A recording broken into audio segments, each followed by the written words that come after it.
نہ سمجھے، اللہ کے نبی نے آپ کے اوپر ایک ذمہ داری دی ہے، اور اللہ کے نبی نے آپ سے خود کہا ہے کہ تم میں ہر آدمی ذمہ دار ہے۔ الا کلکم راع وکلکم مسئول عن رعیتہ، کہ تم میں کا ہر آدمی ذمہ دار ہے اور ہر آدمی کو اس کی ذمہ داری کے بارے میں پوچھا جائے گا۔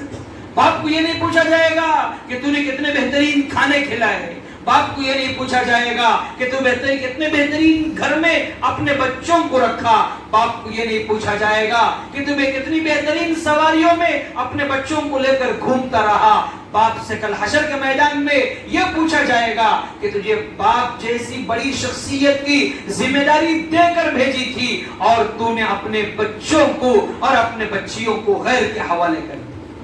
تیرے ذمہ ضروری تھی ان کو بتانا چاہیے تھا کہ ایمان کی اہمیت کیا ہے، اسلام کا مقام کیا ہے۔ ایک انسان کھانا پینا چھوڑ سکتا ہے، عیش و آرام چھوڑ سکتا ہے، لیکن اس کے دل کے اندر جو ایمان ہے وہ سب سے قیمتی چیز ہے۔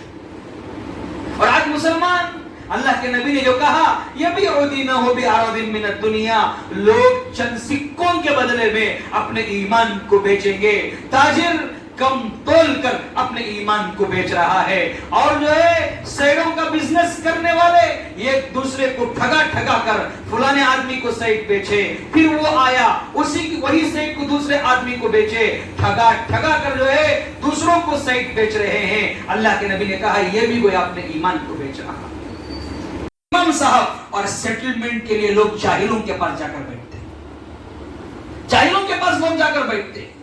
جن کو طلاق کی قسمیں معلوم نہیں ہے، اور ان کا مزہ کیا ہے کہ وہ لوگ چند پیسے لے کر گویا آپ کا بھی سودا کر رہے ہیں اور اللہ کے نبی کے احادیث کا بھی سودا کر رہے ہیں۔ تو اسی لیے بچوں کو نکاح کرنے سے پہلے گھروں میں دیندار بنائیں، بچی کو بھی بتائیں کہ نکاح کے بعد کیا کیا چیزیں اس کے لیے ضروری ہے۔ صرف مال ہی پورا نہیں ہوتا، دولت ہی پوری نہیں ہوتی، بلکہ وہ ایک خاندان کی ذمہ دار عورت بن کر جا رہی ہے۔ اگر والدہ دیندار ہوگی تو انہی کی خاندانوں سے اللہ تبارک و تعالی شیخ عبد القادر جیلانی رحمت اللہ علیہ جیسے اولیاء کو پیدا کرے، حضرت قطب الدین بختیار کاکی رحمت اللہ علیہ جیسے اولیاء کو پیدا کرے گا، ٹیپو سلطان شہید رحمت اللہ علیہ جیسے بہادروں کو پیدا کرے گا۔ اور امت نے دیکھی ہے اگر والدین دیندار ہیں تو پھر اللہ محمد بن قاسم جیسے نوجوانوں کو بھی پیدا کرے۔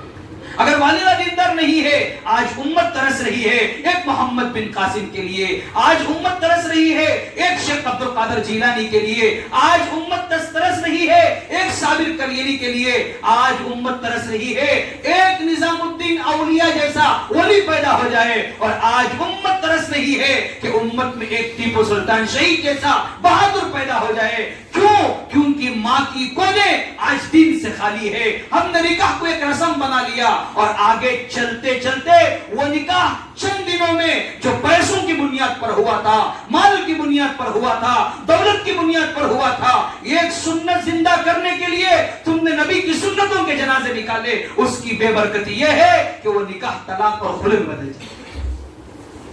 دل میں یہ فکر ہوگی کہ حضرت نے فلانے وقت میں میرے استاد نے یہ بتایا تھا کہ ایمان کا یہ مقام ہے۔ جب ایسے وقت آتے ہیں کہ ان کے پاس ایمان اور کفر رہتا ہے تو بچے یہ سوچتے ہیں کہ حضرت نے فلانے وقت میں ایمان کی اہمیت یہ بتائی تھی، حضرت نے مکتب میں حضرت فاطمہ کے پردے کا واقعہ سنایا تھا، استاد نے مکتب کے اندر حضرت عائشہ کا علم بتایا تھا، استاد نے مکتب کے اندر حضرت خدیجہ کی وہ قربانیاں بتائی تھی، اور استاد نے مکتب کے اندر جو ہے حضرت سمیہ کی شہادت بتائی تھی کہ اسلام پھیلانے کے لیے جہاں مردوں کا کردار تھا وہاں عورتوں نے بھی اپنی قربانیاں پیش کی، صحابیت نے بھی اپنی قربانیاں پیش کی۔ ان کے دلوں میں ابھی موقع ہے آپ حضرات کے سامنے، ابھی جو ہمارے جو بچے ہیں وہ یاد رکھیں آنے والے مستقبل کے لیے وہی لوگ ایمان کو سنبھالنے والے ہیں، وہی لوگ اسلام کو سنبھالنے والے ہیں۔ کب تک آپ حضرات جو ہے رسم و رواج کا سہارا لیں گے؟ کب تک آپ حضرات جھوٹی تعریفوں کے لیے، جھوٹی تعریفوں کے پل باندھنے کے لیے، اور کب تک آپ لوگوں کی زبان میں وہ ہوا سننے کے لیے اسلام کو بیچیں گے؟